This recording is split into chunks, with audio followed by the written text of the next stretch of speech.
Hi friends, welcome to my channel.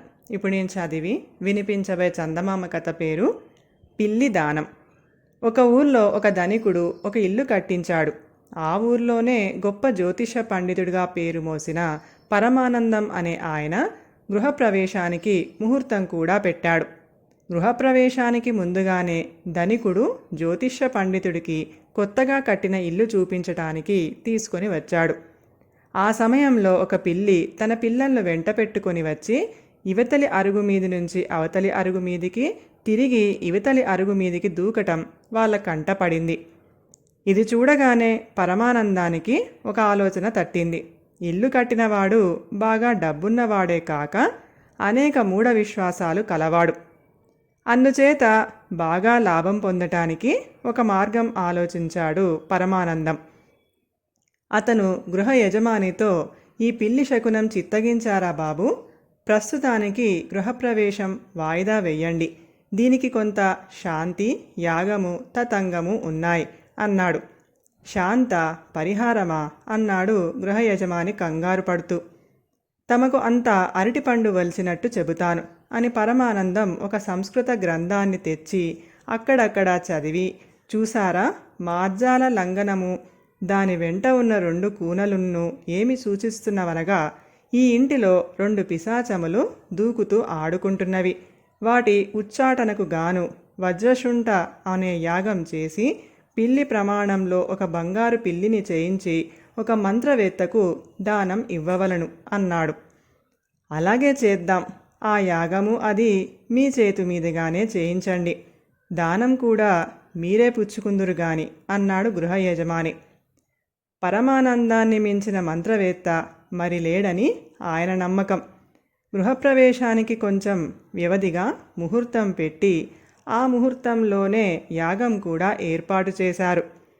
దానికి మంత్రవేత్తలు కొందరు వచ్చారు. వారిలో కృష్ణభట్టు అనేవాడు మంత్రశాస్త్రం వడ చదివినవాడు.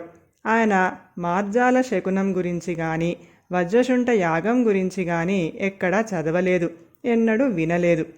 ఈ పరమానందం గృహ యజమానిని మోసం చేస్తున్నాడని గ్రహించి కృష్ణభట్టు పరమానందంతో రహస్యంగా, ఈ యాగం ఏమిటి, ఈ బంగారు పిల్లి దానమేమిటి, దీని సంగతి ఏమిటో తేల్చుకుందామని ఉంది అన్నాడు. ఇప్పుడు గొడవ చెయ్యకు. ఈ తతంగం పూర్తి అయిన తర్వాత మనము మాట్లాడుకొని ఏదో ఒక ఏర్పాటు చేసుకుందాం అన్నాడు పరమానందం. కర్మకాండ ముగిసింది.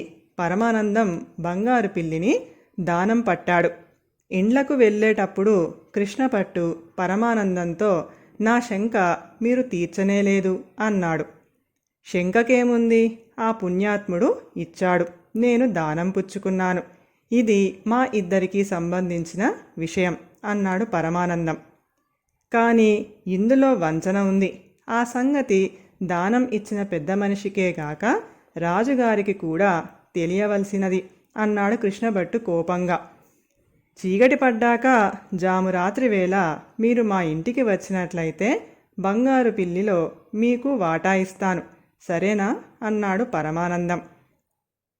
నాకు ఒక్కడికి ఇవ్వటం కాదు, ఇవాళ వచ్చిన సదస్యుల్లో మంత్రవేత్తలం 10 మంది దాకా ఉన్నాం. అందరికీ వంతు రావాల్సిందే అన్నాడు కృష్ణభట్టు.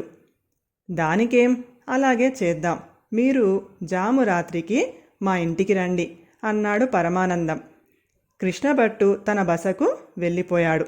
వెంటనే పరమానందం గృహ యజమాని ఇంటికి వెళ్ళి, తమరితో చెప్ప మరిచాను, ఇంటి పిశాచాలను ఉచ్చాటన అయితే చేశాం గాని వాటి సేవకుడు ఏ జాము రాత్రి వేళనో మీ వద్దకు వచ్చి మిమ్మల్ని ఇబ్బంది పెట్టవచ్చు.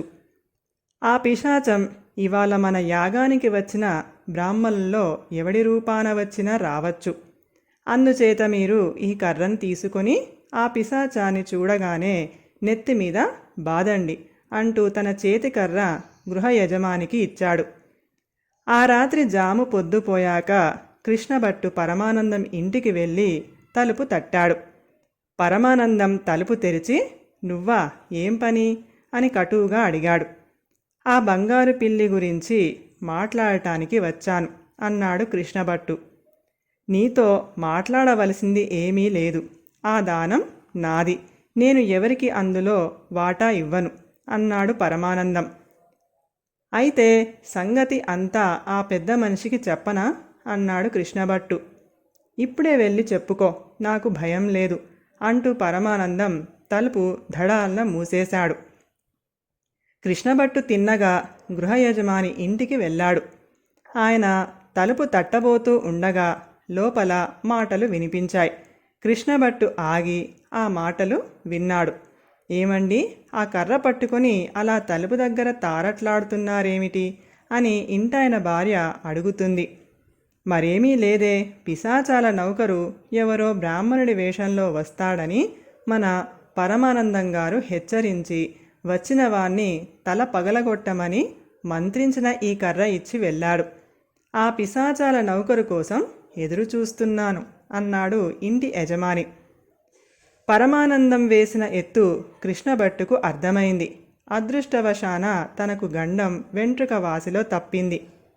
ఇంత దుర్మార్గానికి వడిగట్టిన పరమానందాన్ని శిక్షించాలి. ఆ ఉద్దేశంతో కృష్ణభట్టు తన బసకు తిరిగిపోయి ఒక పని మనిషికి కాస్త డబ్బిచ్చి ఏదో చెప్పి పంపాడు. ఆ పని మనిషి వచ్చి గబగబా పరమానందం ఇంటి తలుపు తట్టి, తలుపు తీసిన పరమానందంతో, అయ్యగారు, ఇవాళ గృహప్రవేశం చేసిన బాబుగారు ఎందుకో స్పృహ లేకుండా పడిపోయారండి. అమ్మగారు తమన్ని వెంటనే రమ్మంటున్నారు అని చెప్పాడు. పరమానందం ఆశ్చర్యపడుతూ కొత్త ఇంటికి బయలుదేరాడు. ఆయన తలుపు తట్టగానే ఇంటి యజమాని తలుపు తెరిచి పరమానందాన్ని చూస్తూనే, పిశాచి వెధవ, ఆ పుణ్యాత్ముడి రూపంలోనే వస్తావా, చావు అంటూ కర్రతో పరమానందెత్తిన బలంగా కొట్టాడు. పరమానందం ఆ దెబ్బకు స్పృహ తప్పి పడిపోయాడు. ఇంటి యజమాని చప్పున తలుపు వేసేసుకున్నాడు. చీకటిలో సమీపంలోనే పొంచి ఉన్న కృష్ణభట్టు పని మనిషి వచ్చి పరమానందాన్ని లేవదీసి ఇంటికి నడిపించుకొని పోయారు. దెబ్బకు ఆశాపిశాచం వదిలిందనుకుంటాను. ఇప్పుడైనా నీ బంగారు పిల్లిని అందరికీ సమంగా పంచుతావా అని కృష్ణభట్టు పరమానందాన్ని అడిగాడు. బుద్ధి వచ్చింది, పంచుతాను, రేపు అందరినీ వెంటబెట్టుకొని రండి అన్నాడు పరమానందం. మర్నాడు బంగారు పిల్లిని 12 మంది పంచుకున్నారు. కథ సమాప్తం. ఈ కథ కనుక మీకు నచ్చినట్లయితే ప్లీజ్ లైక్ చేయండి, షేర్ చేయండి. మరిన్ని మంచి మంచి కథల కోసం మా ఛానల్ని సబ్స్క్రైబ్ చేసుకోండి. Thank you.